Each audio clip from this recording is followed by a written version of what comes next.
What do the Fast and the Furious, Kill Bill, and the Simpsons all have in common? They took us to Japan and made it look cooler than real life. Today, I'm breaking down my favorite movies and shows that dive headfirst into Japan's culture, chaos, and charm. From Bourdain's Ramen Quest to Pokémon World Domination, these 13 picks are all about vibes first, facts later. And stick around, I'm revealing one video game that totally deserves your time and one hyped up movie that doesn't. Number 13, Seven Samurai from 1954. Judging criteria, cinematic legacy, cultural impact, and storytelling power. You can't talk about Japan in movies without Seven Samurai.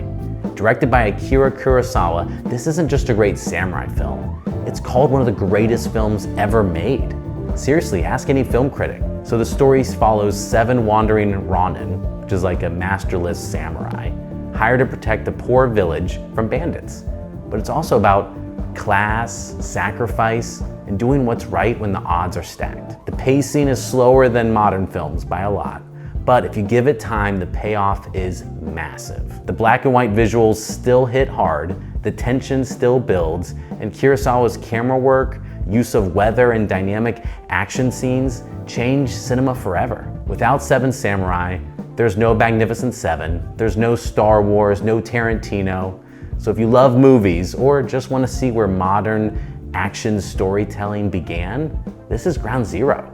For Japan vibe score, 9 out of 10. Number 12, The Fast and the Furious, Tokyo Drift from 2006. Judging criteria, entertainment, cultural accuracy, and rewatchability. Tokyo Drift is loud, chaotic, and full of neon, which kind of makes it the Akihabara of car movies. The plot is thin, the acting is, let's say, enthusiastic, but there's no denying this movie introduced an entire generation to Japan's underground car scene. And here's the crazy part, the drifting and racing culture you see in the movie, it's real. Tokyo has long been a mecca for streetcar racers and precision drifters, especially late at night in industrial areas and mountain passes. That rebellious energy, it exists. The film is also so iconic that now you can actually book Tokyo Drift experiences.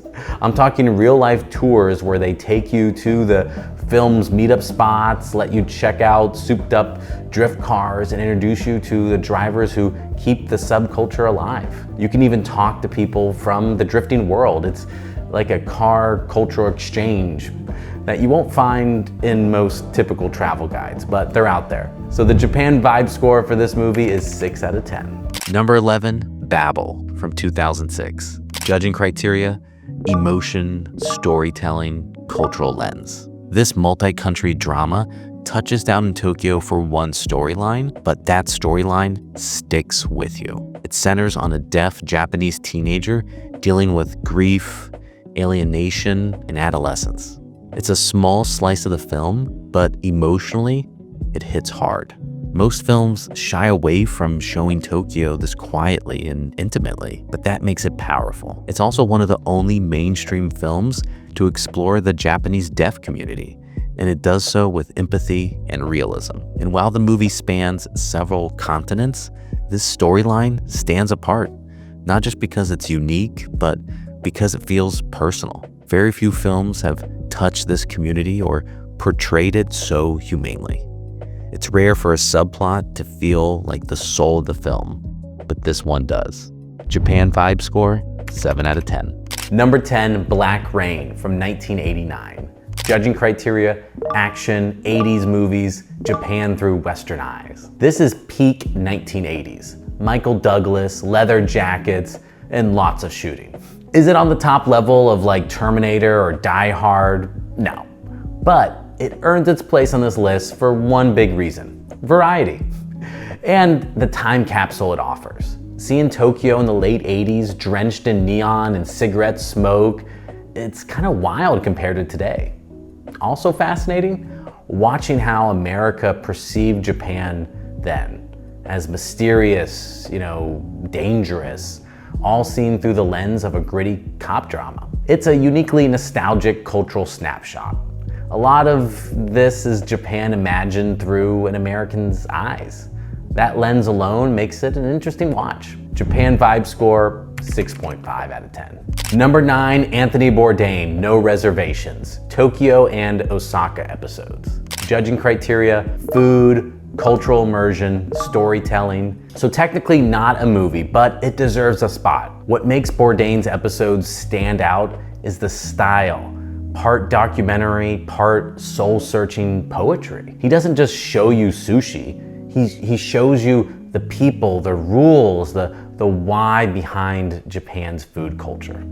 That's why people loved him. He traveled with curiosity and respect. His voiceovers feel like jazz and philosophy.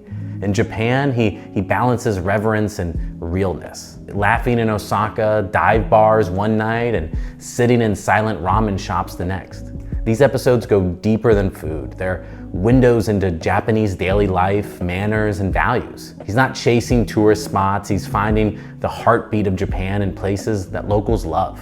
He was an outsider who made Japan feel intimate. Japan vibe score, 9 out of 10. Number 8, Kill Bill Volume 1 from 2003. Judging criteria, style, action, use of Japan tropes. So Tarantino's homage to Japanese cinema is all style, all violence, and somehow all reverence. The legendary fight scene in the now famous Tokyo restaurant is so iconic that fans actually go there to say they stood where the bride stood. The restaurant, it's called Ganpanchi Niyashiazubu. Don't worry, you don't need to pronounce it. Just type into Google, Kill Bill restaurant. It'll pop up. It's in Roppongi, and yes, you'll want to make reservations if you plan to eat there. It definitely lives up to the hype. So the scene itself, with swords clashing, limbs flying, and blood spraying and choreographed chaos, it's an ode to both samurai cinema and anime aesthetics.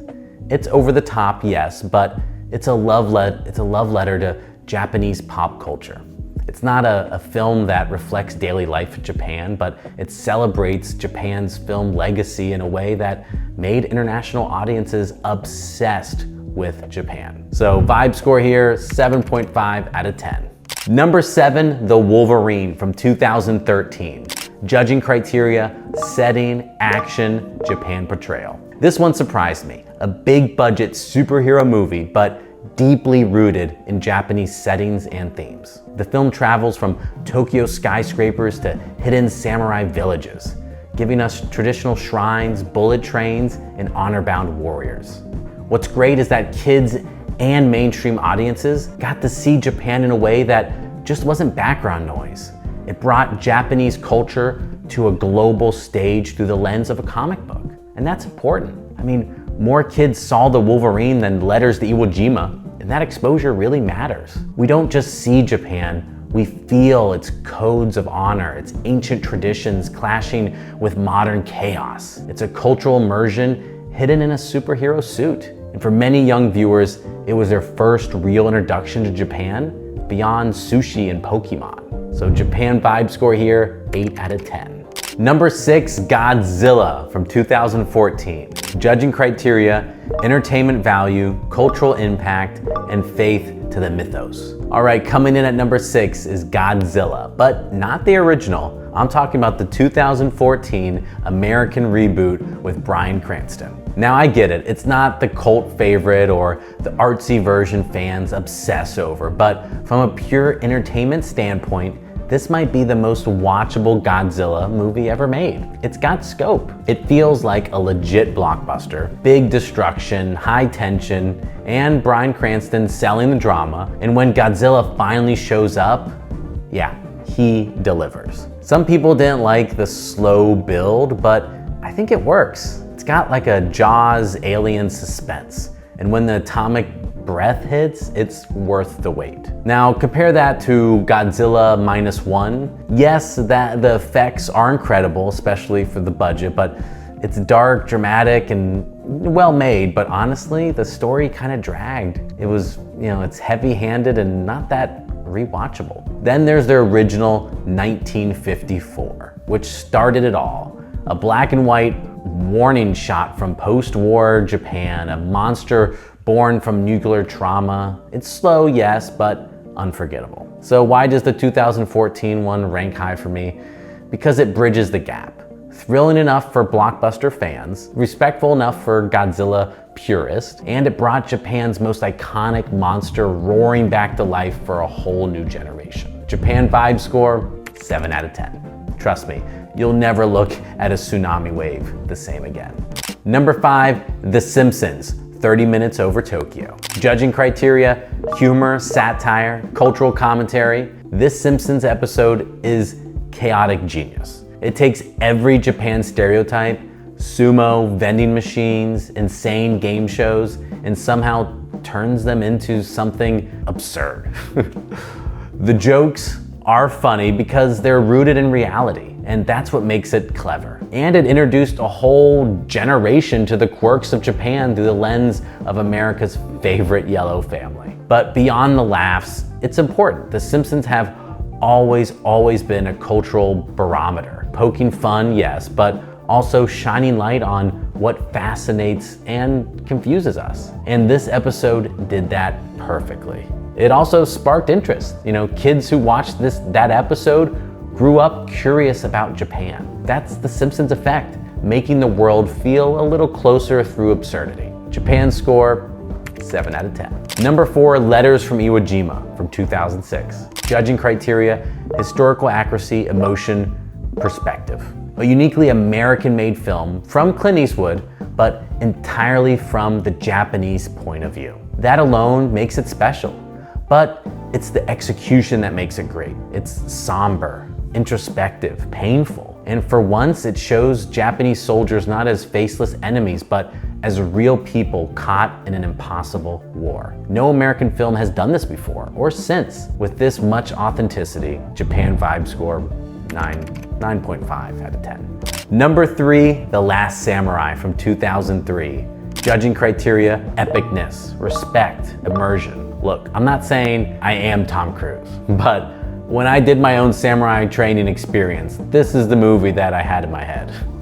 Yes, the whole white savior stuff is in there, but it's one of the most beautiful portrayals of Japan's samurai era that you'll find. Real katana sword work, traditional armor, stunning countryside.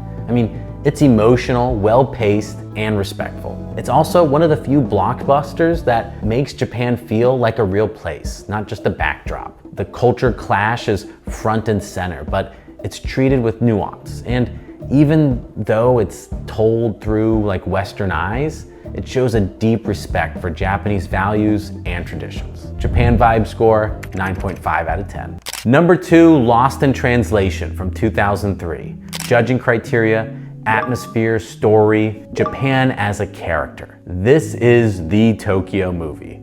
Sofia Coppola captures the isolation, wonder, and quiet surrealism of being in Japan like no one else. Scarlett Johansson wandering through Shinjuku, Bill Murray in a karaoke bar, the stillness, the neon, the confusion. Japan isn't just a backdrop. It's the main character. What's so brilliant about Lost in Translation is how it captures those subtle cultural moments, the politeness that can feel alienating, the signs you just can't read, the quiet awe of just existing in a world that's not yours. Even small details like how it uses silence or how a smile means everything reflect the reality of being a foreigner in Japan. It's not trying to explain Japan, it's trying to feel it. It's a love letter to being lost and to Tokyo and all its weirdness and wonder. Japan vibe score, 10 out of 10. Number 1, Pokémon, the original TV series from 1997. Judging criteria, global reach, cultural impact, enduring popularity. If there's one Japanese show that changed childhoods around the world, it's Pokémon. The original Pokémon TV series wasn't just anime, it was a global phenomenon. It told the story of Ash Ketchum, a 10-year-old kid who leaves home to become a Pokemon master. That journey of exploration, friendship, and wild creature battles didn't just entertain, it inspired. Kids from New York to Tokyo were glued to their TVs, trading cards at lunch and humming the theme song, "I want to be the very best." But more than just a show, Pokemon became a full-blown movement. Video games, toys, movies, cosplay, conventions, but it all started with that first series. And even after 25 years, the world still can't get enough. It continues to thrive today with new seasons, new Pokémon, and new fans joining the journey. But ask any fan, the original run will always be the best. The animation style, the pacing, Team Rocket's one-liners, and the classic 151 Pokémon just made it magic. It wasn't trying to be cool, it was cool. And it helped bring anime into the mainstream in a way no other series had before. Whether you're a lifelong fan or just remember Pikachu from your Game Boy days, this series is pure nostalgic joy. Bonus, best Japan-based video game, Ghost of Tsushima. Feudal Japan, Mongol invasions, samurai drama, a landscape so beautiful that it hurts. This game is pure art. You're not just playing a game, you're stepping into a historical epic. Swords, shrines, bamboo forest, emotional choices. So you play Jin, a samurai turned rogue, fighting to save his island with honor or without it. The game lets you explore both tradition and rebellion, shaping your legacy with every single decision. But what makes it next level is the cultural depth. Every detail honors Japanese history. From the way the wind guides you through the way the fox leads you to the shrines. It's also pretty visually breathtaking. You'll stop mid-battle just to watch golden leaves fall through a thunderstorm. Even Japanese audiences praised its beauty and accuracy, a rare thing for a Western-made game. Honestly, Ghost of Tsushima is more immersive and respectful than most movies on this list. Japan vibe score, 10 out of 10. Most overrated Japan-based show, Shogun from 2024, the FX series. Okay, hot take, Shogun is stunning. The set design is amazing, the mood is pitch perfect, but that's all it is, mood. The pacing drags, the characters lack spark, and for a show set in Japan's most dramatic era, it's weirdly dull. It looks like prestige TV, but it feels hollow. All atmosphere, no tension, long monologues, widespread threats, not much life. Critics loved it because it feels important, but most people I know never even finished it. If you want to feel immersed in samurai Japan, The Last Samurai or Ghost of Tsushima do a far better job. Shogun never really pulls you in. You're just watching, waiting for something to happen, and yeah, Japan vibe score, 4 out of 10. From epic sword fights to anime nostalgia and ramen-fueled bar crawls, Japan has inspired some of the most unforgettable moments in film and TV. And honestly, watching these made me fall in love with the country before I even landed there. But nothing beats the real thing. So if you want to see the streets, the neighborhoods, and hidden gems for yourself, check out my full Japan travel series. It's one wild ride. And wherever you're headed next, travel far.